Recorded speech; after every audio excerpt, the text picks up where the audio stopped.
Recording in progress. Muito bem, vamos lá. Continuando aqui a nossa série de aulas de concurso. Estaremos agora falando algumas questões que são pertinentes desses concursos que estão para ser lançados. E teremos também algumas questões inéditas aí ao longo do decorrer, né, desse vídeo, para poder mostrar para vocês como fazer resolução de questão, dando continuidade ao que a gente já tem trabalhado. Então, sem mais delongas, eu já vou colocar aqui para a gente as questões que iremos trabalhar de forma que vocês possam ter. Meu nome é Luiz Felipe, eu sou professor do Instituto Conrad e estarei aqui com vocês falando de concursos públicos. Beleza? Então, vamos lá. Deixa eu ver se eu consigo passar aqui.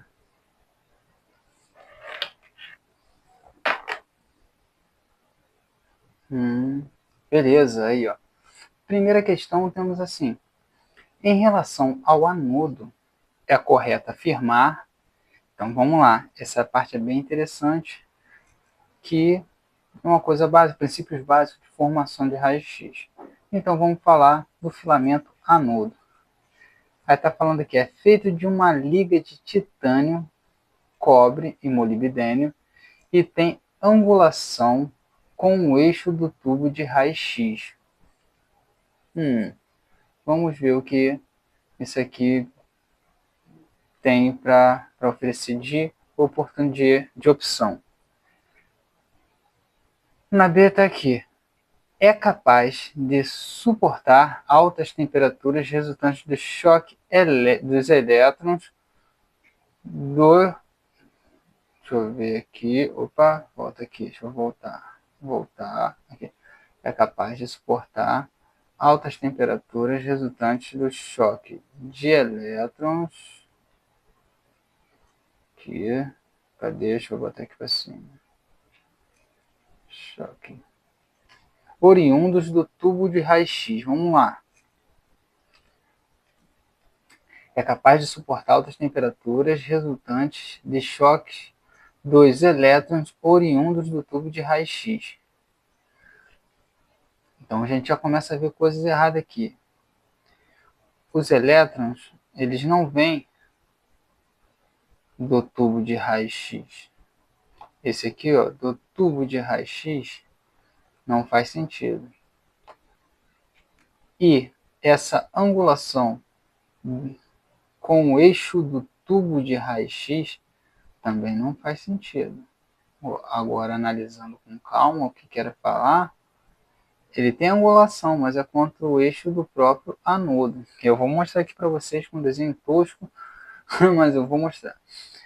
O anodo fixo apresenta o corpo de titânio com ponto de impacto dos elétrons, chamado ponto focal, feito de tungstênio cobre, que resulta em alta condutividade elétrica, dissipando muito bem o calor gerado na produção de raio-x. Vamos lá.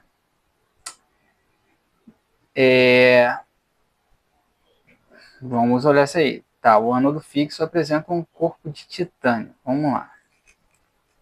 Com um ponto de impacto dos elétrons, ponto focal feito de tungstênio cobre, sendo que normalmente a gente vai falar de tungstênio rênio. Mas vamos ver o que mais que temos aqui. Que resulta em alta condutividade elétrica, dissipando muito bem o calor gerado. A condutividade não era para ser elétrica, é para ser condutividade térmica, não elétrica. Então aqui já tem algumas incoerências. Vamos para D. Em um anodo giratório, o ponto de impacto dos elétrons é denominado ponto focal. Já falou besteira. Porque se o anodo é giratório, eu não tenho ponto focal. Eu tenho uma pista focal. Quanto maior o diâmetro do anodo, menor será o ponto focal. e melhor a dissipação do calor pelo anodo, facilitando seu resfriamento. O resto faz coerência, mas vamos lá. O anodo giratório, vamos para E. O anodo giratório, rotatório, permite uma corrente mais alta, uma vez que os elétrons encontram uma maior área de impacto. Isso aí já condiz uma verdade. Vamos lá, se o anodo rotatório permite uma corrente mais alta, uma vez que os elétrons encontram uma maior área de impacto. Isso aí, que é a pista focal. Então, eu posso ter uma carga maior, porque essa carga vai variar de acordo com o anodo, né? De acordo com o tamanho do anodo. Então, analisando as questões, a gente vai ver que a letra E faz mais sentido. Por quê? Vou mudar a corzinha aqui, que agora vão riscar todo mundo. Lembra, quando vai fazer prova, sai riscando a prova, sai fazendo as suas anotações, né? É feito de uma liga de titânio, beleza. Cobre e molibdênio. Tem uma angulação com o eixo do tubo de raio-x. Vamos lá. A gente sabe que quando a gente tem ali, a gente tem esse aqui. Estou fazendo com o mouse do próprio notebook aqui. Então não repare se tiver muito feio. Tem aqui e tem um aqui que é mais grossinho aqui. Seria como se fosse o foco fino e o foco grosso. E o anodo, ele teria uma angulaçãozinha aqui, porque seria um disco pendurado aqui com uma barra aqui no meio. Não está muito bem legal a barra, mas dá para entender. Então, aqui, deixa eu mudar a corzinha, temos o cátodo que é positivo, o cátodo que é negativo e o anodo que é positivo, beleza? Então os elétrons eles vêm daqui e são disparados para cá, tá certo? Essa angulação vai fazer com que, deixa eu botar outra cor aqui bonitinha, aqui, pá, a ampola de raio-x que vai vir aqui, né? Vou botar aqui assim, para não ficar tão incoerente. Aqui a gente tem um pedacinho, vou botar para cá aqui, beleza? E aqui no meio eu tenho um pedacinho que se chama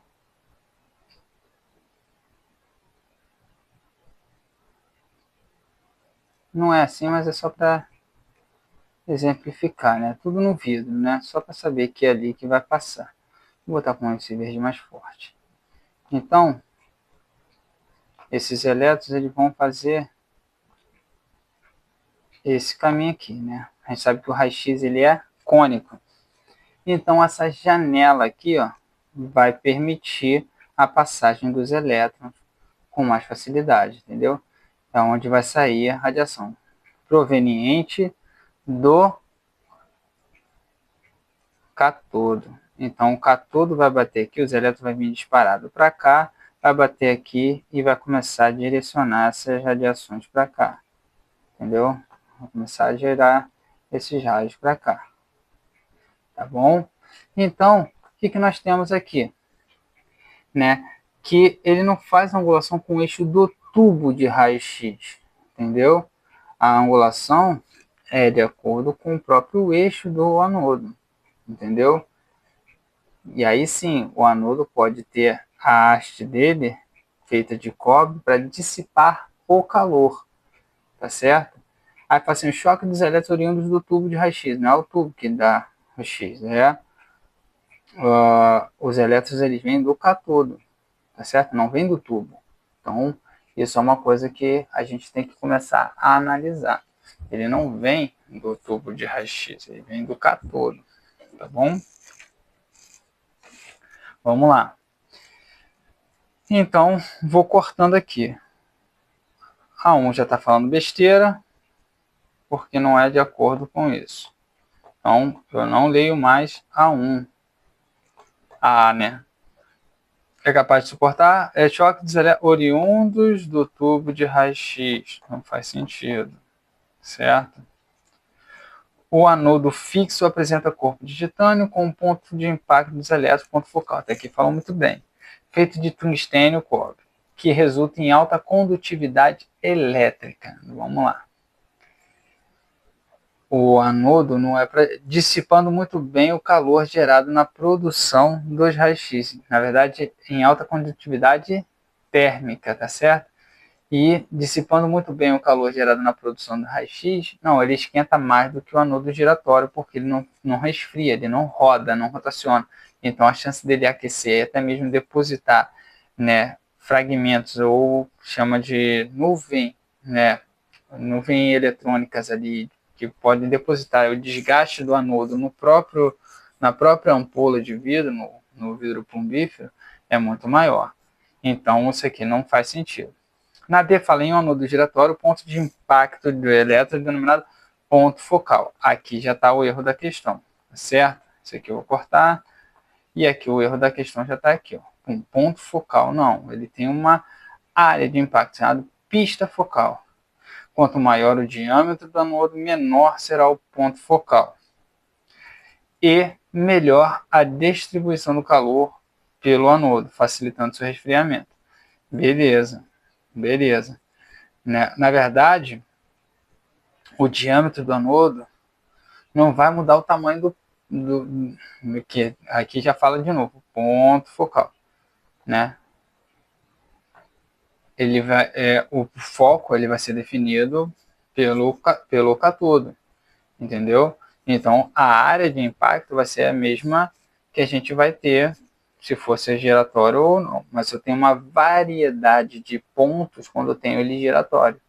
E aí se chama assim uma pista focal. Então eu tenho mais área para poder irradiar o anodo. Então ele com certeza resiste mais. Então, resposta certa aqui, a letra E. Tudo bem? Então, fica bem facinho aqui para a gente. E a gente mata essa questão aqui só analisando com calma para a gente não fazer nenhuma besteira. Beleza? Vou clear all drawing. Vamos para a próxima questão? Cadê? Deixa eu fechar aqui. Na segunda questão, faz parte da estrutura de um tomógrafo e é responsável pela captação da radiação que ultrapassa o objeto, transformando a informação em sinal elétrico que pode ser digitalizado e reconhecido pelo computador.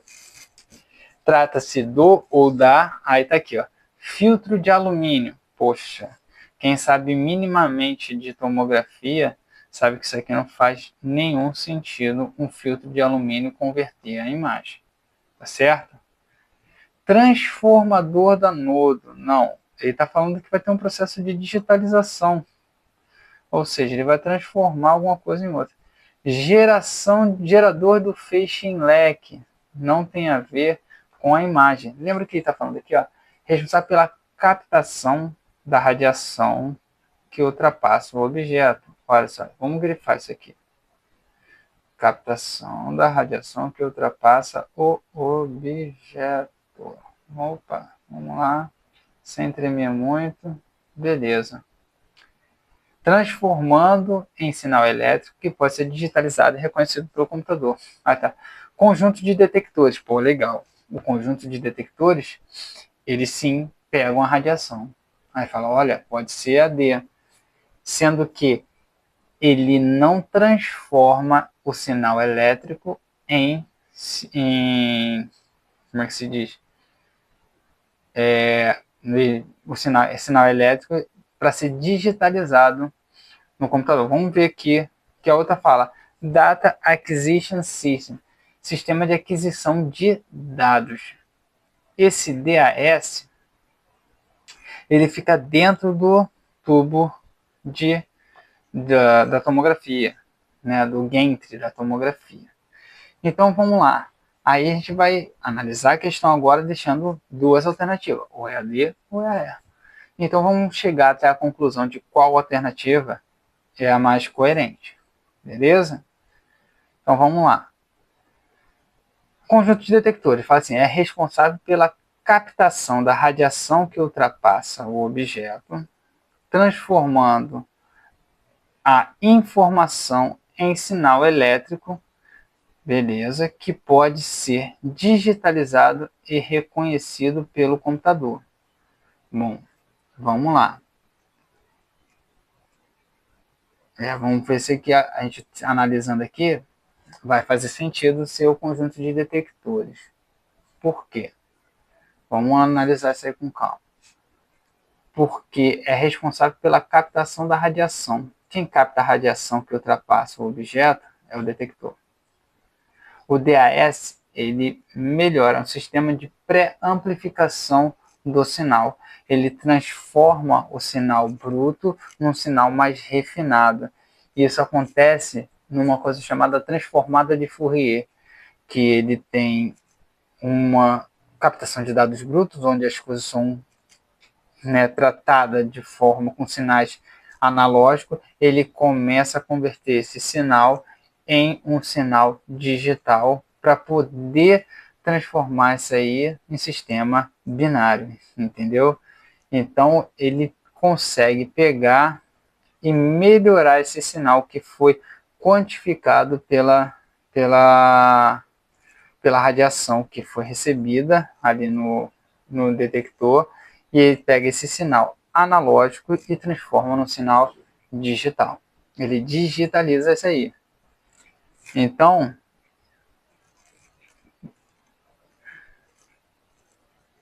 isso aí, é isso aí. Tá vendo que na questão ele fala assim, ó, transformando a informação em sinal elétrico. Beleza. Isso aqui quem faz é o detector. Daqui para cá, ó, que pode ser digitalizado e reconhecido pelo computador. Essa digitalização e reconhecimento pelo computador, o sistema DAS ajuda. Mas toda a outra parte em cima, quem faz é o detector e o DAS não faz. Então, resposta certa é a letra D. Tá bom, gente? Fiquem atentos a isso aí. É o conjunto de detector que capta a radiação. Então, a resposta certa é a letra D. Beleza? Por isso que é bom analisar com calma, porque se a gente for muito afoito, a gente vai ler errado. A maior parte das provas, né, que a gente vai fazer, elas são mais provas de interpretação do que a parte teórica e específica de fato, né? Então, interpretar a questão é um maior passo que você vai dar em todo o processo de execução de prova. Porque a maior parte da prova está na interpretação. Se você interpretar isso errado, não ler passo a passo minuciosamente, é examinar cada questão minuciosamente. Calma aí, tá falando isso aqui, pô, beleza. Quem é que capta a radiação? Pô, capta a radiação só bate depois que atravessa, sai do tubo de raio-x, atravessa o paciente e ele bate aonde? No detector. Então quem capta a radiação é o detector. Não bate no DAS. Entendeu? Então, para vocês saberem que DAS ele é um sistema que vai estar dentro do Gantry, que vai transformar esse sinal elétrico, aí sim, vai digitalizar, ou seja, vai transformar toda a corrente contínua, né, que dá os seus alternações, em sinais binários, onde o sinal binário ele é reconhecido pelo computador, que é a linguagem do computador. Tudo bem? Então, basicamente é isso. Segunda questão, letra D. Fechando aqui. Terceira questão. Vamos lá. A gente falou isso também na outra aula, falando dessas doses aí, e a gente vai falar agora de novo. O efeito das radiações ionizantes em um indivíduo depende basicamente da dose absorvida, da taxa de exposição e da forma da exposição. considerando essa afirmativa e também com base nos conhecimentos em radioproteção, assinale a alternativa correta. Já daqui, a gente já grifa sempre isso aqui. Quando fala qual é a correta, qual é a incorreta, mas isso aqui não é óbvio. É óbvio. Mas quanto mais você ressaltar, mais fixado isso fica na sua mente. Principalmente quando for incorreta. Porque na incorreta a gente se confunde mais. Porque às vezes os textos são tão grandes e embolados que você vai pensando, pô, isso aqui tá certo, isso aqui tá certo, bom, isso aqui faz mais sentido. E não é para fazer que mais faz sentido na incorreta, e sim a que não faz sentido. Então, cuidado que a prova tem essas malícias psicológicas de te induzir a você pensar na resposta certa, sendo que você procura a resposta errada para poder acertar a questão. Entendeu? É mais ou menos isso. Então, vamos lá. A unidade de dose absorvida é o sievert. Olha só que coisa linda. Quem assistiu a aula passada, quem não assistiu, volta e assiste a aula passada, porque tem falando disso, esse macetinho. Então, toda vez que tem, vou botar aqui, ó, caneta feiona mesmo, A, E, agora eu vou colocar texto, porque senão vai ficar muito feio. Vou colocar aqui, A, deixa eu mudar a fonte agora, só para ficar bonito o negócio. Ah, não, mudou. Absorvido. Beleza? Deixa eu ver se eu consigo mudar só o A. Não, não consegui. Vamos botar todo mundo aqui. Absorvido. Como assim? Agora eu vou botar de outra cor. Que agora dá. Vou botar um azul aqui para ficar bem forte. Por exemplo, RAD é absorvida. Ah, mas como assim? Eu tenho outra que também é absorvida.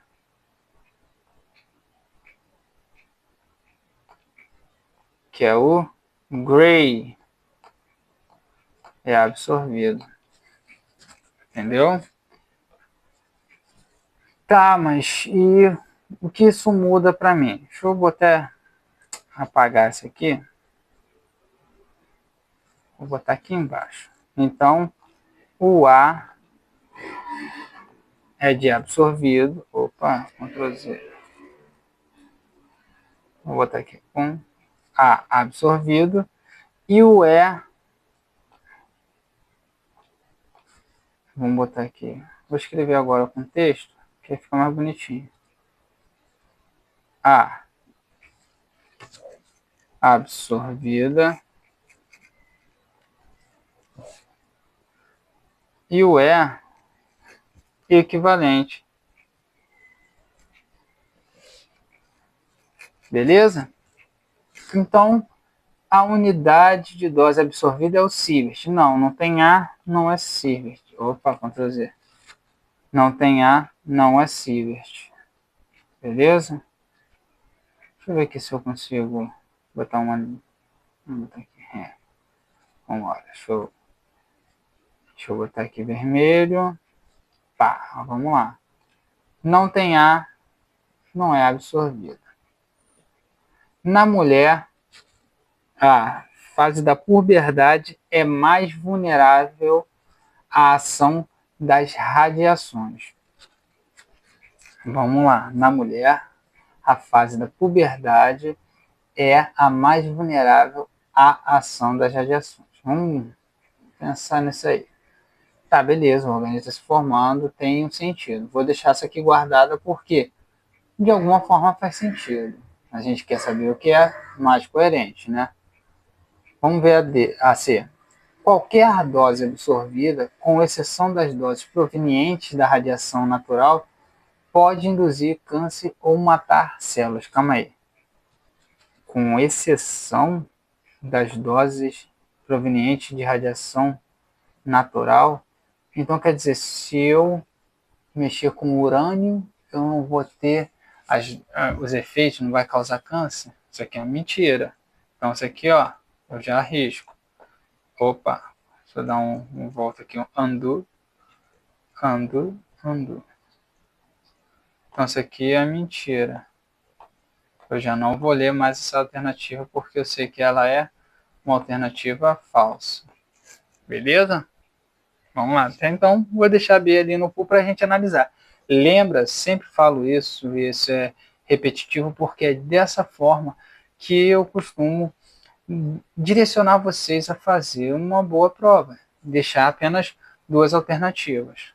Na D está assim, quanto maiores as taxas de dose de radiação e as doses absorvidas, maiores a probabilidade de mutações precursoras de cânceres e morte celular. Opa, essa já está fazendo mais sentido do que a B. Então, já vou deixar aqui guardada a D, porque ela está fazendo sentido, muito mais sentido do que a D. Porque, será que só porque está na adolescência e tal é mais vulnerável? Vamos ver. Vamos analisando aqui, a gente vai que a D está mais sentido. Na E está assim, a esterilização do homem por ação das radiações acontece na fase fetal. Aí ficou difícil, né? Como é que vai criar na fase fetal se nem tinha ainda feito o sistema, né, reprodutor masculino no negócio? Mesmo com baixas doses, desde que essas sejam localizadas, não faz sentido. Então, não faz sentido. Então, o que a gente vai avaliar aqui?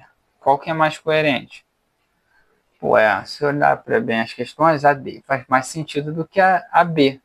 Né? Na B fala, na mulher na fase da puberdade é a mais vulnerável à ação das radiações.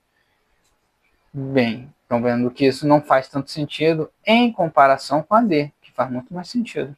Quanto maiores as taxas de dose de radiação e as doses absorvidas, maiores as probabilidades de mutações precursoras de câncer ou morte celular. Sim, quanto mais radiação você está exposto, maior probabilidade de você ter mutações genéticas devido às alterações celulares. Essas alterações podem atingir as células nobres, que são DNA e RNA, e consequentemente, fazer uma neoplasia, ou seja, uma construção de novas células dentro de um outro organismo, dentro de um organismo em si, entendeu? E aí sim, também a destruição de células por causa da quantidade da energia dessa radiação. Então, faz mais sentido marcar a letra D de dado. Beleza? Vou botar aqui, ó. Então, essa aqui está certa. Tranquilo? Vamos avaliando com calma e a gente vai chegando às conclusões. Vamos para a próxima questão. Deixa eu passar aqui.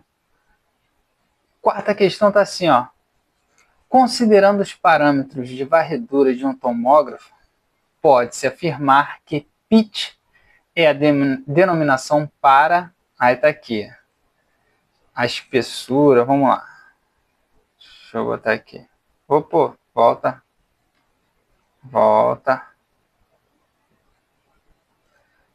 Deixa eu botar aqui.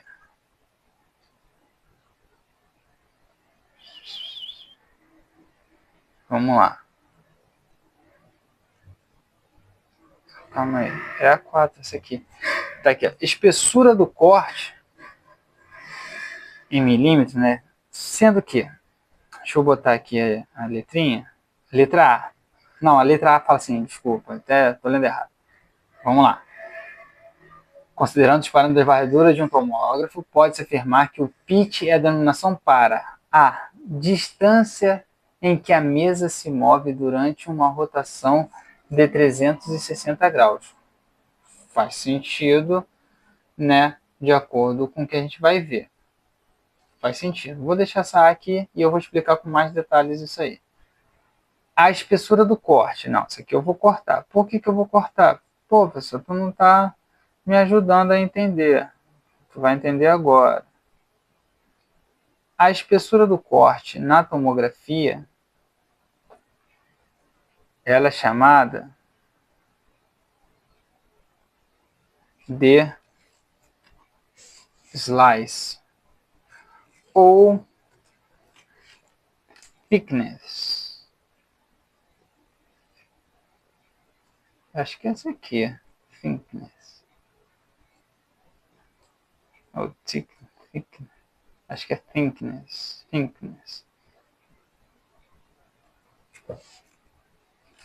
É algo parecido com isso. É thickness, alguma coisa assim. Mas essa aqui que vai estar escrito lá. Slice ou thickness. Beleza? A colimação do feixe de raio-x. Colimação do feixe também vai estar relacionado à espessura do corte. Correto? Então, a colimação do feixe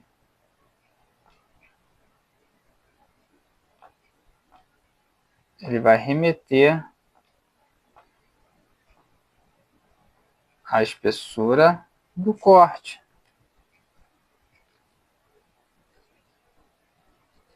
Beleza? Então, a colimação do feixe ela vai corresponder à mesma coisa, a espessura do corte. Aqui, ó, índice de rotação contínua do tubo. Vamos lá. Índice de rotação contínua do tubo. Índice de rotação contínua do tubo só está falando da rotação do tubo. E aqui a E fala a mesma coisa, rotação contínua do tubo. Então, esses dois aqui estão falando a mesma coisa.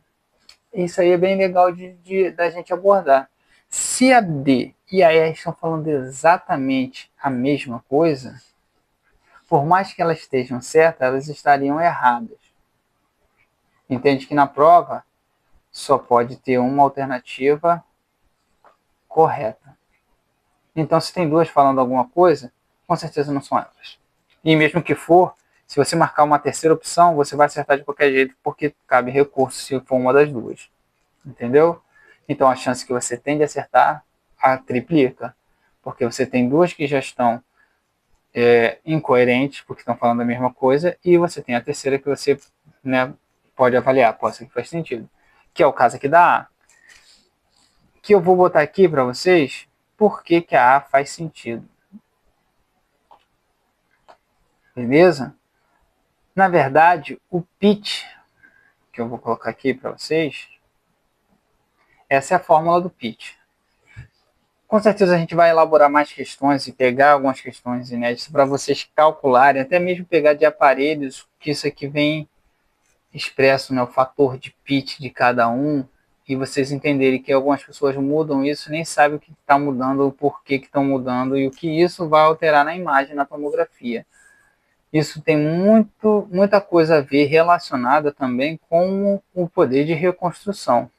Quando você altera isso, a sua reconstrução fica prejudicada em alguns pontos. Se for uma imagem que precisa de mais detalhe, você vai perder se você mudar o pitch, principalmente para mais, certo? Então o pitch, opa, eita, é igual a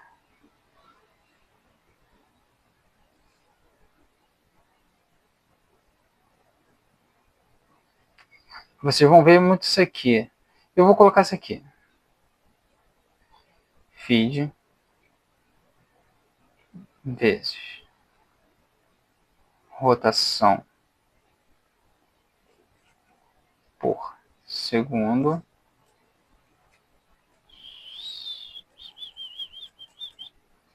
sobre slice. E aí, meu garoto, isso aqui é uma barra, tá? Feed é igual a rotação, a pitch é igual a feed vezes a rotação do tubo por segundo sobre o slice. Vocês vão encontrar isso também de outras formas. O feed, ele pode ser também definido, vou botar aqui com um mais escurinho aqui, mais escurinho. O feed com deslocamento, vocês vão ver isso muito em provas diferentes, tá? Deslocamento Deslocamento da mesa.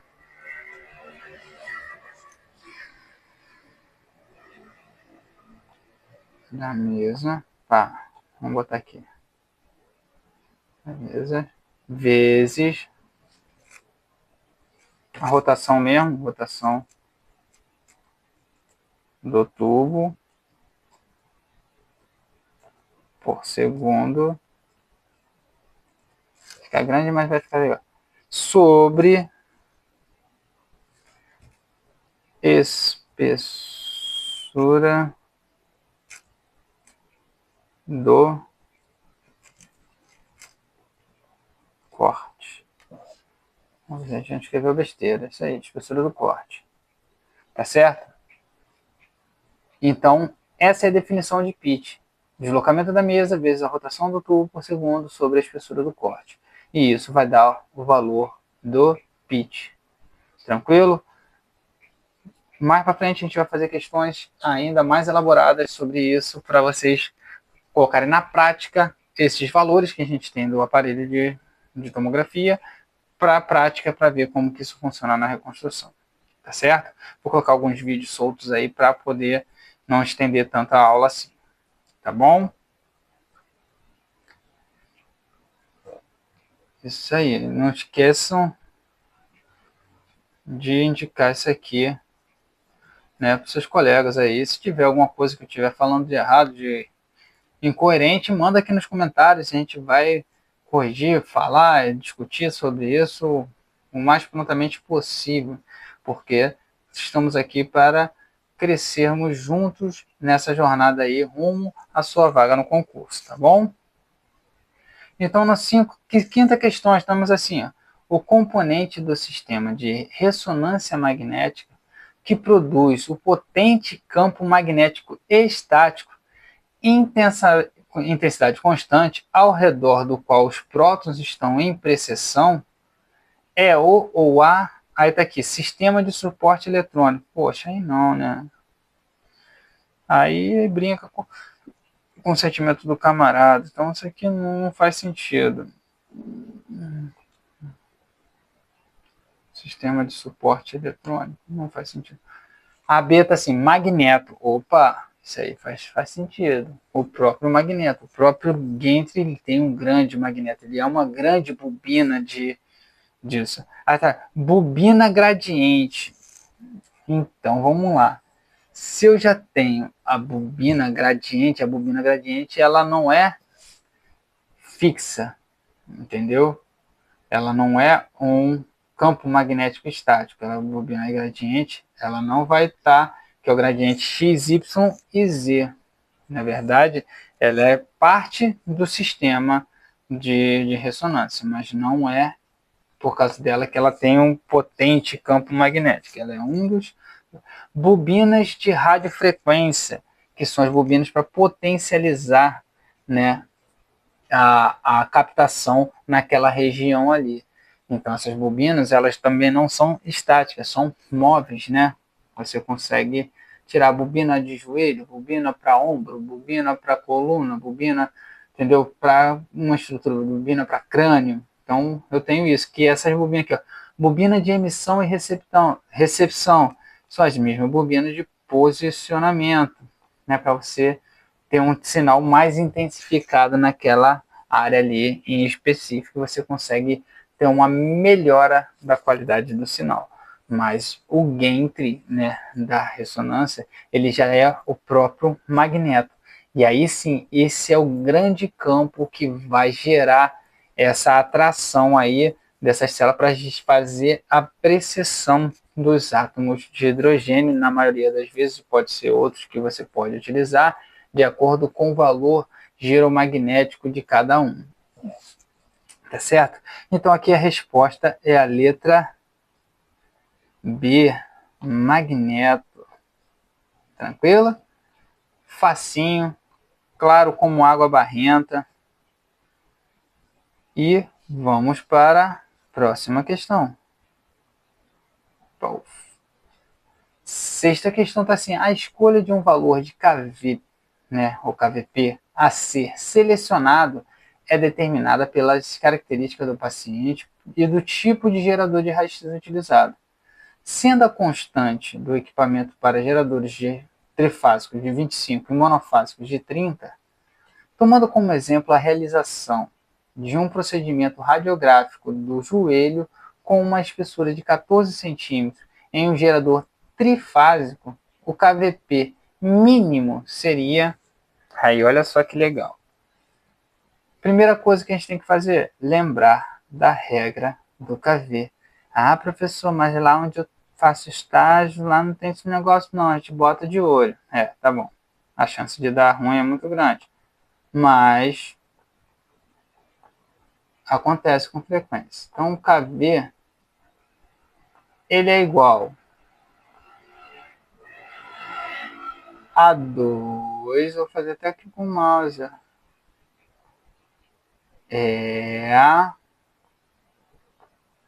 Mais, bem que nem letra de criança. K, que é a constante. Facinho, facinho, né? Vamos lá. Se isso é uma verdade, esse KV é igual. Quanto é que é a espessura? A espessura não é 14 centímetros? Olha só que coisa interessante. Isso aqui é a espessura. 14 centímetros. Beleza? 2 vezes 14 dá 28. Beleza? 28. Mas qual é a constante? Calma aí, ele falou que o aparelho é no gerador trifásico. Pô, trifásico. Trifásico. Qual é do trifásico? 25. Então, vou até cortar aqui pelo texto mesmo. Trifásico é 25. Beleza? Então aqui é 25, pá. Tranquilo? Quanto é que é 28 mais 25? Aí vocês respondem aí, você dá até um tempinho para vocês pensarem bastante, que esse aí é um cálculo bem difícil, né? Já calcular aí quantos 53 que vai dar isso aí? Hã? Fácil, né? Então, resposta aqui, ó, letra A. O resto já pode cortar. Não tem nem como errar, não deu nem chance, porque se aqui fosse 30 do monofásico, daria o quê? Daria 40, 58, nem tem 58 aqui. Então, o mínimo que daria aqui é 53, de acordo com a regra do KV. Então, resposta, letra A. Isso já aconteceu, professor, cai essas questões? Cai. Pô, Mangaratiba, por exemplo, já teve edição que caiu essa questão. E, acredite ou não, a banca considerou errada a coisa que estava certa. E uma porrada de gente se gabou que tirou notão porque errou uma questão idiota daquela ali e deram como certo. Entendeu? Mas não vem ao caso. Todo mundo viu que tinha muito erro naquela banca ali, na correção. Mas seguiu assim mesmo e deu nada. Muita gente entrou com recurso e não deu nada. Então, concurso tem isso, né? Faça. Sempre faça. Se vai dar certo ou não, já não depende mais de tu. Mas se você não fizer, sempre vai dar errado. Então faz. Porque uma hora vai dar bom. Sempre isso. Deixa teu nome lá. Deixa teu nome lá que daqui a pouco chama. Tá bom? Vamos para a sétima questão. No estudo radiográfico do pé, a incidência axial superior ou inferior, também denominada incidência de Harris-Beth, é utilizada como uma opção à incidência axial inferior-superior para avaliação de uma estrutura anatômica. Trata-se de qual estrutura que eu vou estudar no Harris-Beth? Pessoal, não sei nem o que é Harris-Beth. Vamos lá. Vamos ver se minhas aulas de arte fizeram sentido. Vamos lá. Vamos fazer um desenho tosco aqui de um...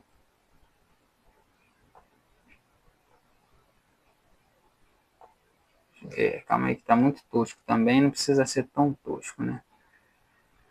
Vamos lá. Fazer ele de... fazer preto mesmo. Beleza?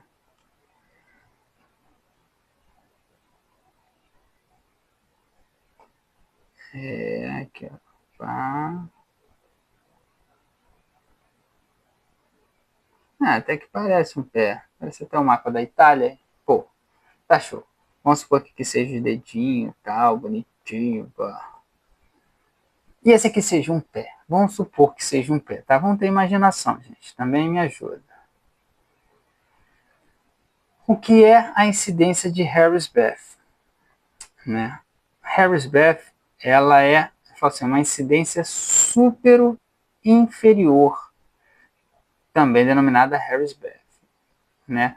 Para axial inferior superior para a variação de uma estrutura. Vamos lá. Esse exame aqui, ele faz parte de uma outra coisa, que esse aqui, ó. Se a gente fizer aqui, a gente está fazendo o quê? O raio central, né? Vamos colocar aqui que seja raio-x. O raio-x vindo daqui para cá, eu estou fazendo um AP de pé, correto? Facinho, né? Um AP de pé. Está incidindo para cá, com angulação. Quando eu faço isso aqui, eu vejo o pé. Existe um método que você faz um AP de pé, sem tirar o pé de cima da placa, você faz outra incidência. Esse paciente normalmente vai estar em pé, em cima do chassi, certo? Em cima da mesa, no chão. Você faz uma incidência também posterior. Essa incidência posterior é o Harris-Beth. Agora, quando eu somo essa mais essa aqui, eu tenho uma incidência chamada, deixa eu botar aqui com texto que é mais fácil, ficar bonitinho, chamada pé sem perna. Quando eu faço as duas, essa incidência se chama pé sem perna, tá certo? Então, essa que vem de trás é o Harris-Beth e essa aqui, né, é o AP de pé, tá certo? Então, o AP de pé estuda o quê? Todas as falanges e os ossos do tarso ali, né? Na verdade, do antepé. O Harris-Beth estuda o retropé. Então, qual estrutura que a gente faz um axial na rotina? Aí tu fala que talos? Não, a gente não faz o talos na rotina, né? Um axial de talos. Não tem. Então, não é. Metatarso? Não, metatarso a gente vê aqui. Então, o metatarso, ele é do AP. Isso aqui você faz no AP. Cuneiforme, você faz no AP. Articulação tibio-talar, isso aqui é tornozelo. Então, só resta para você marcar o calcâneo, que é onde está incidindo ali, tá vendo?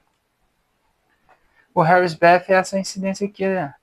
Vai fazer com a mesma angulação, 40 a 45 graus de angulação. Tranquilo? Aproveitamos essa questão para falar de outros posicionamentos, para isso que estamos aqui. Abrir a mente de vocês de como que seria isso, de tentar ilustrar alguns posicionamentos, algumas coisas que nos fazem compreender melhor essa questão. Tranquilo? Questão 7, calcânio. Você, professor, já sabia, tá bom.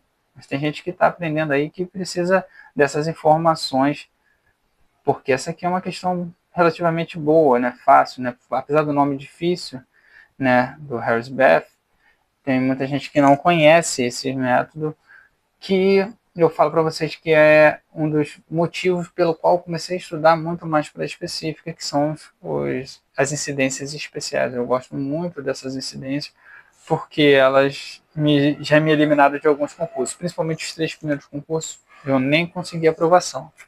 A partir desses aí, eu aprovei quase todos que eu fiz. Classifiquei em muitos, fui chamado em bastantes concursos, mas a ideia é conseguir aprovação, porque o concurso você está disputando com você mesmo. Eu vou explicar isso aí no finalzinho do vídeo para vocês entenderem. Vamos para a questão 8. Questão 8 está assim: que tipo de radiação ocorre com menos frequência? Olha só, já começa aqui a escrever. Cara, faz prova, sai escrevendo.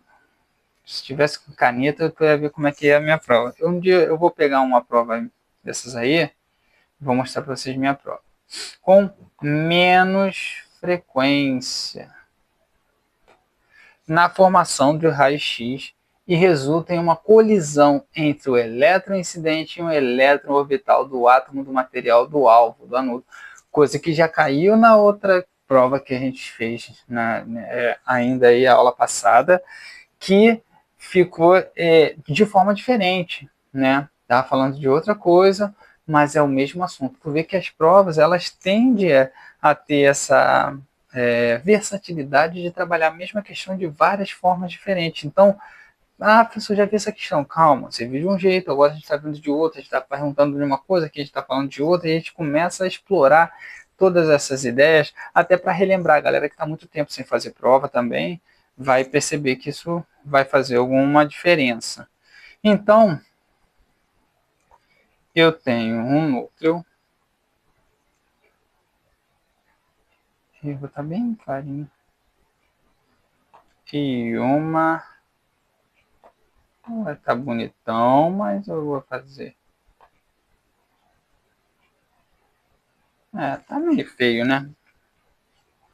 Tá meio feio, mas é isso mesmo. E eu vou fazer os pontinhos aqui dos elétrons.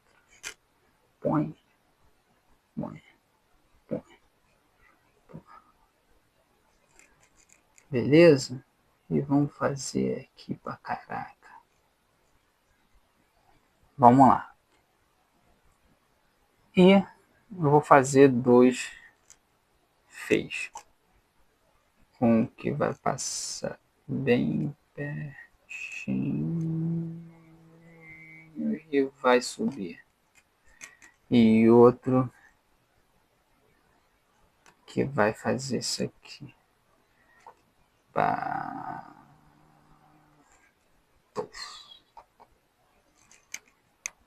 E vai.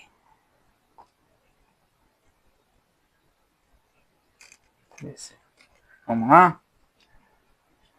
Então, o que acontece com menos frequência? Aí está falando assim, radiação de frenamento. A radiação de frenamento, de frenagem, de Bremsstrahlung, quem viu a aula passada vai se ligar, é essa radiação que passa perto do núcleo. Por que é frenagem? Porque o núcleo ele tem característica, deixa eu botar aqui, positiva, né? Na maior parte ele tem prótons e nêutrons. E os elétrons são negativos, que é o que acontece aqui.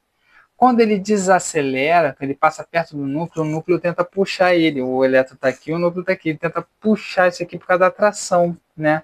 Do eletromagnetismo dele. O carga positiva começa a atrair a carga negativa. Né? Na física, os opostos se atraem. Só na física, tá? E aí, o que acontece? Como ele está sendo desacelerado, ele libera essa energia em radiação X. Beleza? E aí ele começa a liberar energia que veio com muita velocidade, ele tem uma energia sobrando e ele está começando a ficar mais devagar. Essa energia que sobra ele joga como energia de raio-x. Por isso que essa energia ela varia, que ela tem uma certa atenuidade até chegar ao seu pico máximo, que é a energia que você colocou lá na diferença de potencial no seu KV. Beleza?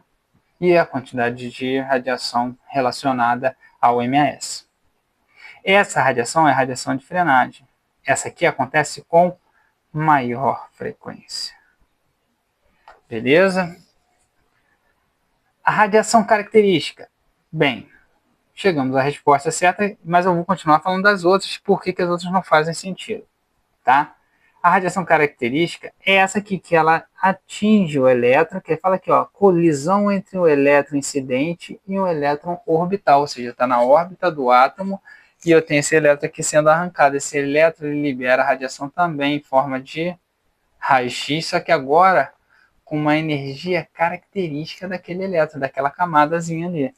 E aí, por quê? Porque ele arranca esse elétron e quem, na verdade, libera esse X é esse elétron que assume a camada dele, liberando a energia que está sobrando em raio-x. Tranquilo? Essa é a radiação característica, que é a nossa resposta correta. Vou botar aqui. Ah, pessoal, aí acabou a prova? Sim, se vocês estivessem fazendo a prova, tá bom, é essa. Beleza. Mas como a gente está analisando, ela fala, por que não pode ser radiação Compton? Vamos lá. Primeiramente, a radiação Compton ela fala de radiação secundária. Ela é um feixe de raio-x. Tá certo? Ela não é a colisão entre um elétron. É a colisão entre um fóton e um elétron. Entendeu? Então, a radiação Compton é depois da formação de raio-x. Aqui está falando de formação do feixe de raio-x.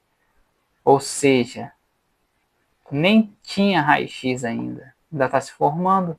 Então aqui só tem elétrons. Elétrons e elétrons, não tem radiação ainda. E radiação Compton é um efeito de radiação secundária, depois que já tem a produção de raio-x e ela interage com o paciente. Então, por isso que isso aqui não pode ser verdade. Radiação alfa, porra, no raio-x ter radiação alfa é sacanagem, né? Radiação alfa são radiações de radioatividade, então não tem por que emitir radiação alfa, não é nenhum material radioativo. E formação de pares não só acontece quando você tem energias acima de 1 MeV. E o que não é o caso aqui de ser tão frequente, principalmente no raio-x. Beleza? Então, terminamos a 8. Resposta certa, letra B, radiação característica, que é a característica do elétron. Ela é menos comum de acontecer. Beleza? Vamos que vamos. Nona questão, essa aqui eu gosto muito, que é para analisar um e outro e tal, e falar de anatomia, coisa bonita pra caramba. Questão 9. Relacione a coluna da direita com a coluna da esquerda e depois marque a sequência correta nas alternativas abaixo. 1. Incisura. Aí do lado está processo ósseo semelhante a um acúlio. Aí tu fala, caraca, o que é acúlio? Eles vão colocar essas palavras bem doidas aí para te confundir. Linha, superfície articular sulcada. Espinha, né? Deixa eu botar aqui que eu consigo ler melhor. Vamos lá. Superfície articular sulcada, espinha. Pequena elevação. Vamos lá. Pequena elevação linear. E tróclea e dentação da margem de um osso. Vamos lá. Identação da margem de um osso. Vamos lá, vamos lá. Semelhante a um acúlio. Incisura. Vamos lá. Beleza?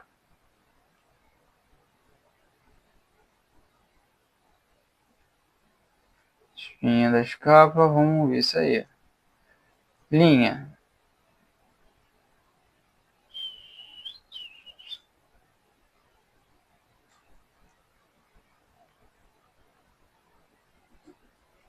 Vamos lá. O que a gente vai marcar aqui? Como que eu vou saber quem é quem? né? Vamos tentar identificar isso aqui da melhor forma possível, tá certo? Como assim? Eu vou tentar identificar os que a gente tem mais afinidade. Lembrando que a gente fala aqui, ó, incisura. Lembra o que é incisura? Incisura é qualquer coisa que faz isso aqui, que desce e sobe, correto? Isso aqui é uma incisura, não é? Lembra da incisura jugular? Ela desce e sobe, não é isso? Então, o que é essa incisura aqui, ó? Essa incisura vai corresponder ao quê? Tá ligado? Aí tu fala, opa, calma. Isso aqui tá tendo uma depressão em alguma parte óssea ali. Beleza? O que é espinha? Vamos lá. A espinha da escápula, lembra da espinha da escápula? Ela também, cara, como é que eu vou desenhar isso aqui? Vamos colocar assim. Ou melhor, vou pegar uma imagem aqui que fica mais fácil da gente analisar isso aí. Principalmente aqui está falando, né? Ó, por exemplo, tróclea. Então,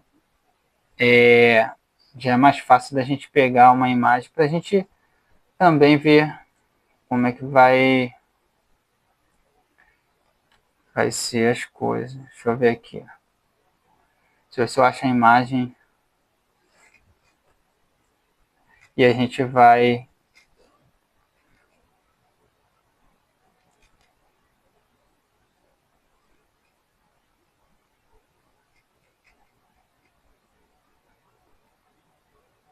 E a gente vai fazendo.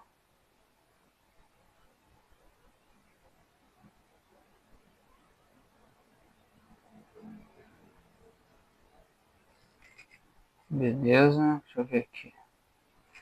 Deixa eu ver se eu acho aqui uma imagem. Pior que eu teria que. Dá pra pegar aqui. Espinha da escápula. Da escápula. Beleza. Deixa eu ver se eu consigo jogar ela pra gente avaliar. Acho que essa aqui tá até melhor. Aqui é bom. Isso aqui tá boa. Isso aí, de dentro. Isso aí. Vamos ver aqui. Já vou colocar aqui para vocês, tá, galera? Que vai ficar bem legal com a imagem, vai ficar mais detalhado. Mais detalhadinho. Aqui, acho que aqui fica bom.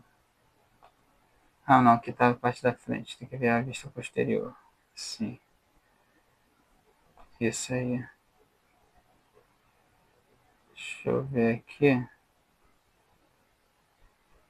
Deixa eu dar uma limpada aqui. Só para pegar a imagenzinha e jogar ela aqui pra gente. Que vai ficar mais bonitinho da gente visualizar. Vou jogar ela pra imagem aqui. E a gente consegue ver com mais clareza. Só para dar um rolezão, mas vai ser bom pra gente. Né? Não saia daí, porque vou mostrar a imagem em si para a gente ter a referência de como que isso vai funcionar e tal. Então, para a gente é sempre bom isso. Deixa eu botar aqui, ó. Botar aqui sharing. Não vou conseguir colocar as duas telas, mas eu já vou colocar aqui para vocês e a gente vai falando de acordo conforme a tela vai aparecendo aí para vocês. Ó.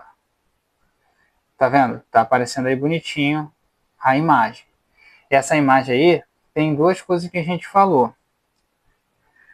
uma delas é a incisura, olha só, incisura da escápula, tá certo? E temos também, tipo, a incisura da una, tem várias incisuras também da mandíbula, temos incisuras, então temos isso, e aqui atrás eu tenho a espinha da escápula. Olha só o que é a espinha da escápula.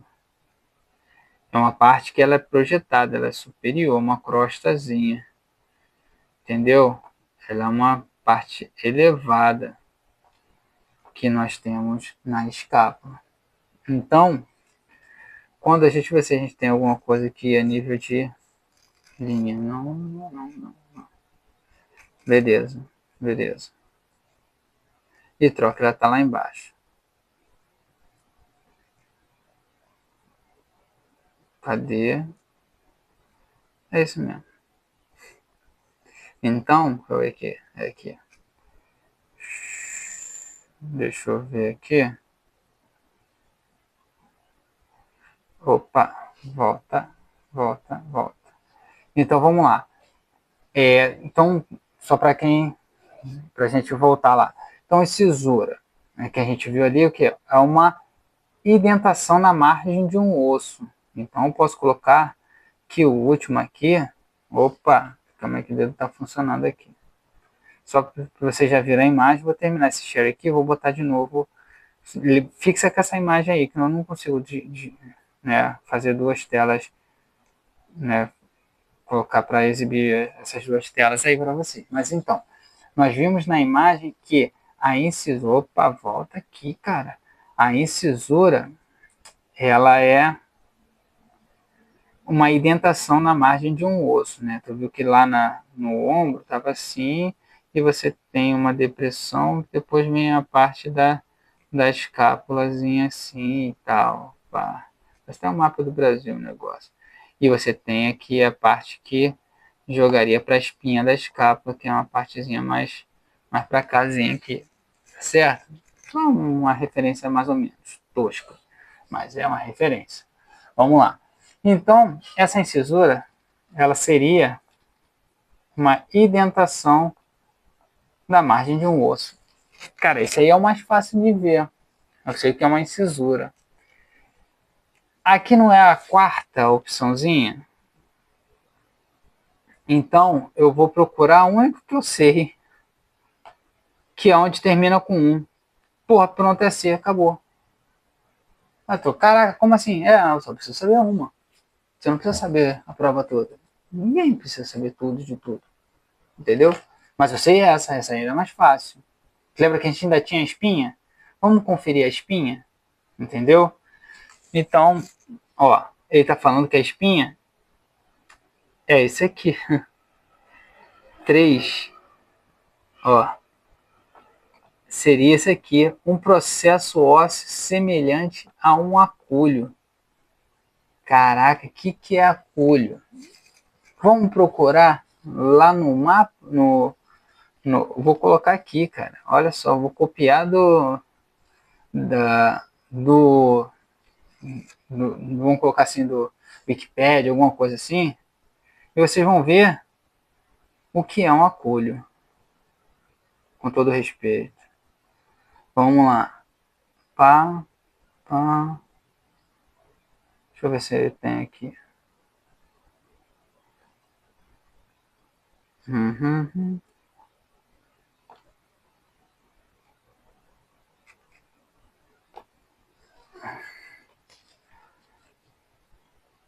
Vou botar aqui em texto o que está escrito do que é um acúlio. Se vocês pesquisarem em qualquer lugar, vai estar escrito isso aqui. Vou botar aqui embaixo, aqui, ó. Pô, que é grandão. Pá! Olha só que está escrito. Morfologia botânica, emergência epidêmica dura e pontiaguda, como as encontradas na roseira, que se pode destacar com facilidade sem produzir lesão acentuada no vegetal, a que distingue do espinho. Então, basicamente, a espinha da escápula. Então, faz sentido. Pronto. Vou dar um Ctrl Z aqui, ó. Acúleo quer dizer espinha.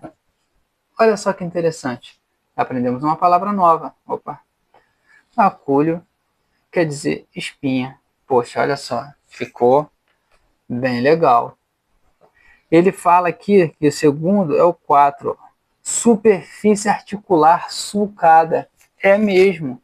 A tróclea, ela não é uma superfície que você tem ali, aonde vai fazer, né, a articulação do cotovelo. Então, ela é uma superfície articular. Tá vendo que as coisas vão fazendo sentido? E linha é uma elevação linear. Olha só de novo aqui, ó, linear, linha, fez sentido. Então, resposta certa é a letra C. Com uma só, eu já conseguiria matar a charada. Conforme eu fui explorando, mas eu não botei o Google para poder fazer isso. Tá, beleza, você não precisa saber disso, mas lembra que a incisura a gente saberia o que é.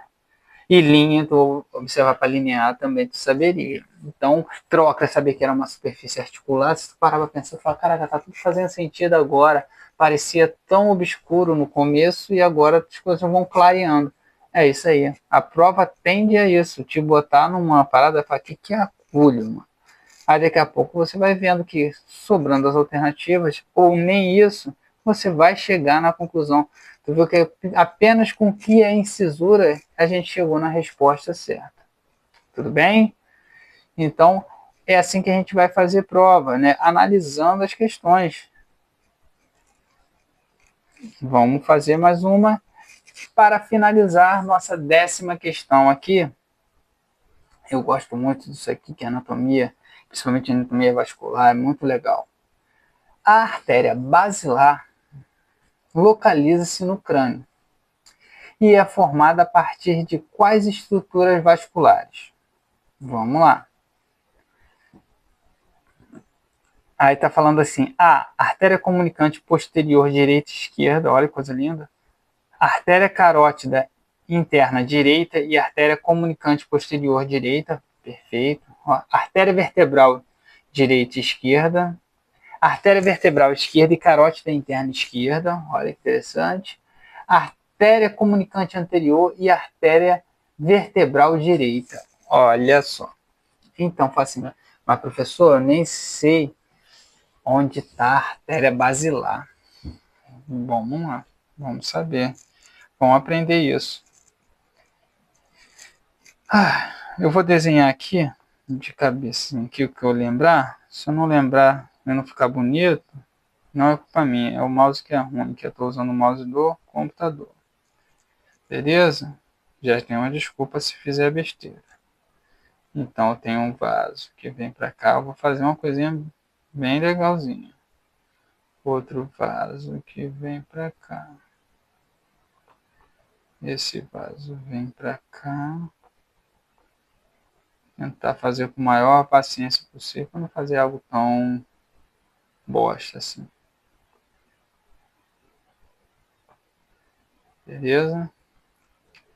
E aí eu tenho um vaso para cá. Outro vaso para cá. Tá parecendo até uma pessoinha, né? Começando a desenhar. Tem um vaso para cá.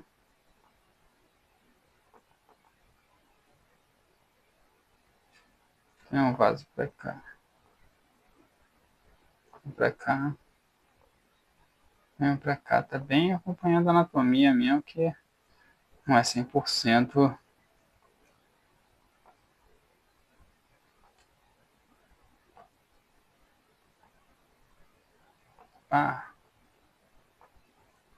E aqui eu venho para cá.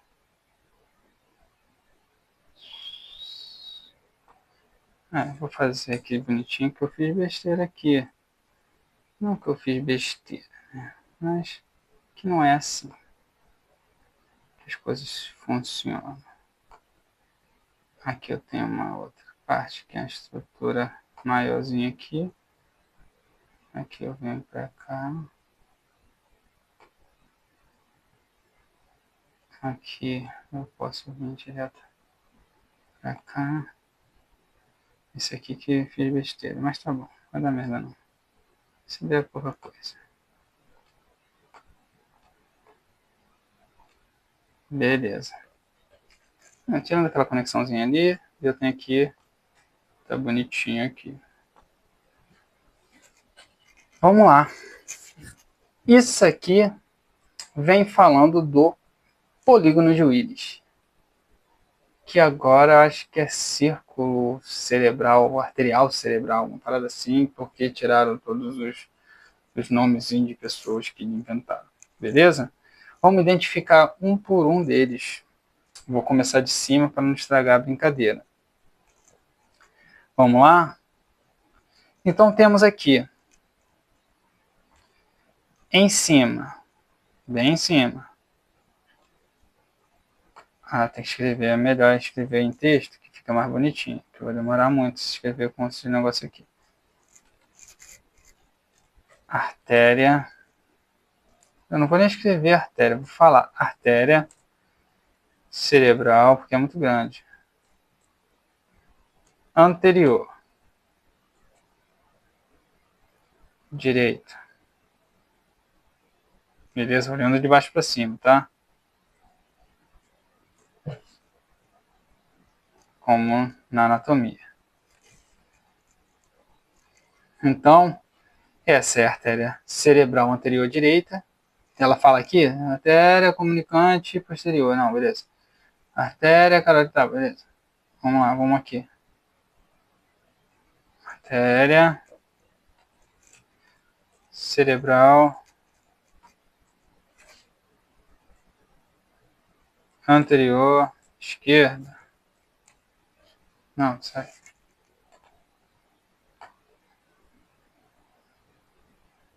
Que vai estar ali. Vou botar outra aqui, ó. Artéria, vou botar aqui em cima, ficar bonitinho. Eu vou puxar pra ali para cima. Artéria, tudo aqui é artéria, né? É um sistema arterial, né? Círculo arterial do cérebro. Artéria comunicante anterior. Tem dois aqui. Anterior. Beleza. Artéria comunicante anterior. Vou colocar aqui. Artéria cerebral. Brachial, maral, média. Direita.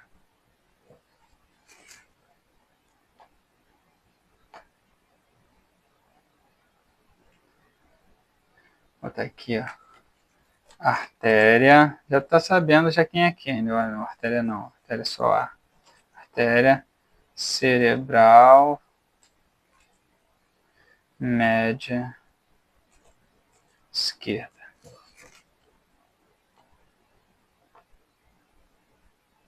Beleza? Você não tô vendo. Tá bom. É um esquerda.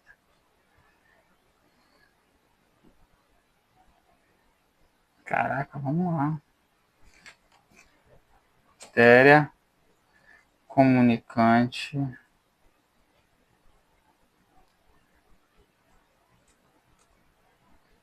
posterior direita.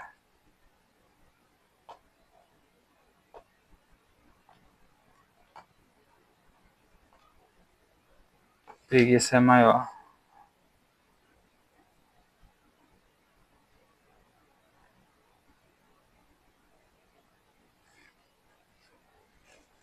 Artéria comunicante posterior esquerda.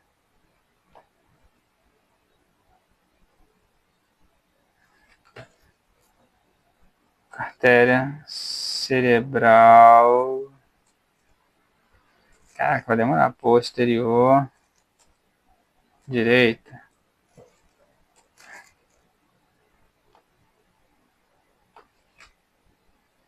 Você.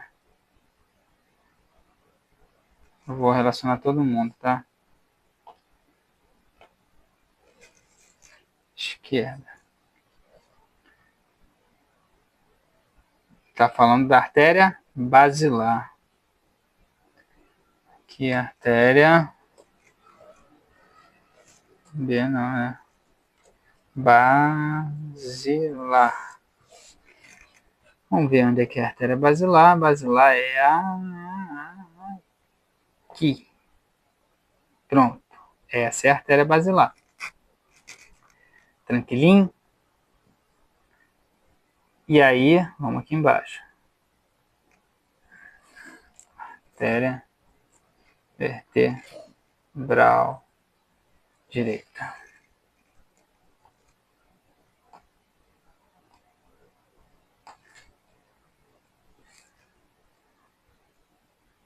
E artéria vertebral esquerda.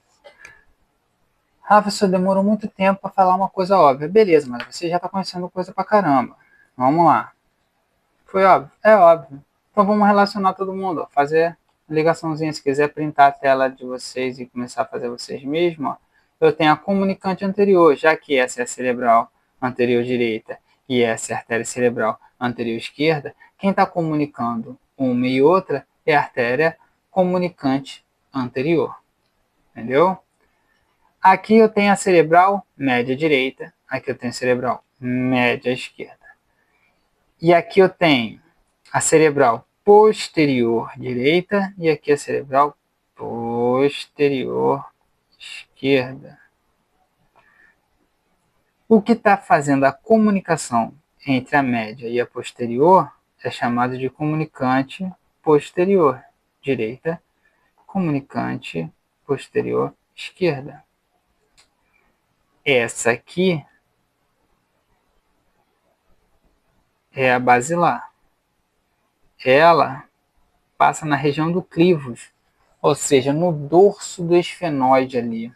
Então, essa é a artéria basilar. Ela é formada pela artéria vertebral direita e artéria vertebral esquerda.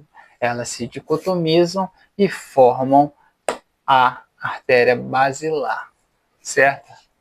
Se você dicotomizar, bem, não sei se bem é esse termo não, mas elas se juntam para formar a basilar. Porque eu não sei se dicotomizar, acho que é separar. Beleza? Não, elas se anastomosam, isso aí. Elas se juntam, se anastomosam para formar a artéria basilar. Dicotomizar é quando separa. Beleza? Como aqui está sendo a formação dela, elas têm isso aqui. Ah, professor, e esse negócio aqui, ó, que está aqui, vermelhinho, bonitinho e tal? Essas aqui são as artérias carótidas internas. Entendeu? Essas aqui são as carótidas carótidas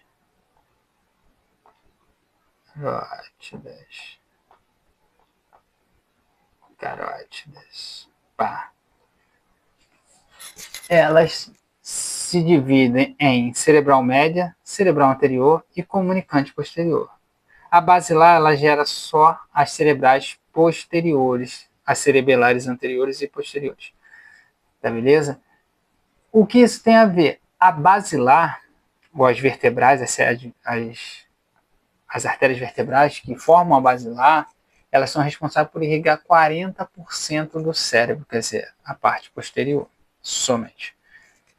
As artérias carótidas internas, elas são responsáveis por irrigação de 60% do cérebro, ou seja, essa irrigação média e anterior do cérebro é feita pela artéria carótida interna. Muito bem?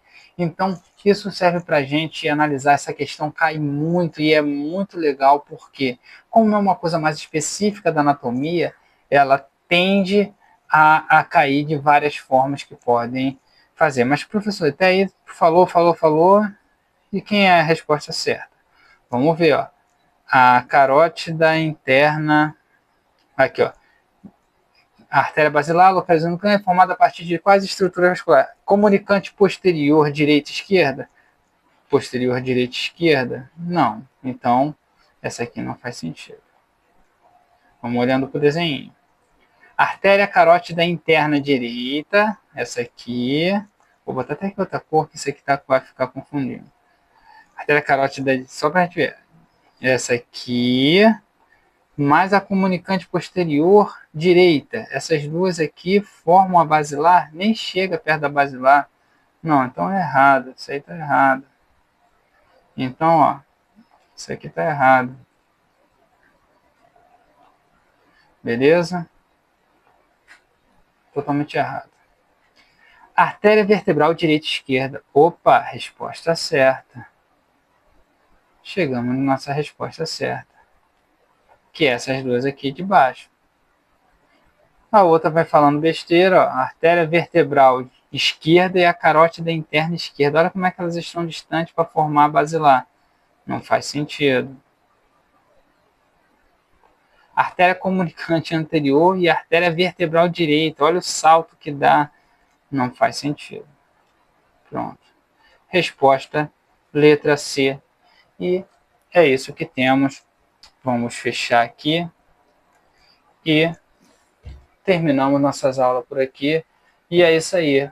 Então, concluindo nossa aula de hoje, temos que, quando você está fazendo prova, você tem que avaliar você. Esquece o número de candidatos, esquece as coisas que estão acontecendo. Você é o principal foco, você está disputando contra si mesmo. Vai melhorando a cada dia. Depois de um certo tempo, não vai ter quem chegue, né, ao que você está procurando, buscando, porque você está melhorando a cada dia. Esse é o progresso de prova, entendeu? Então, quanto mais você melhorar para si, você já vai ver que você já vai estar no topo da lista de aprovados, sem que você tenha essa pressão tão grande, porque você tem que disputar consigo mesmo. Ah, porque fulano é mais inteligente que eu, que fulano está mais tempo que eu, que fulano é professor da faculdade, que fulano... Não esquece isso. Você tem que fazer o seu processo, você tem que ser melhor que você. Sendo melhor que você, se você vai estar melhor do que outros, isso aí já é consequência de quanto você busca melhorar e quantas pessoas relaxam nesse processo. Então, essa é a diferença que vai dar entre um concurso e outro. Você vai ver gente que vai estar no hype lá em cima e depois ele vai estar lá embaixo e fala, cara, como é que esse cara passou em primeiro, segundo lugar aqui, no outro ele está em 50 porrada, 100 e pouco, nem passou. Isso é a busca contínua pelo conhecimento, por melhorar o seu próprio desempenho. Beleza? Então, não deixe de seguir, compartilhar, passar isso para a galera e nos vemos na próxima aula.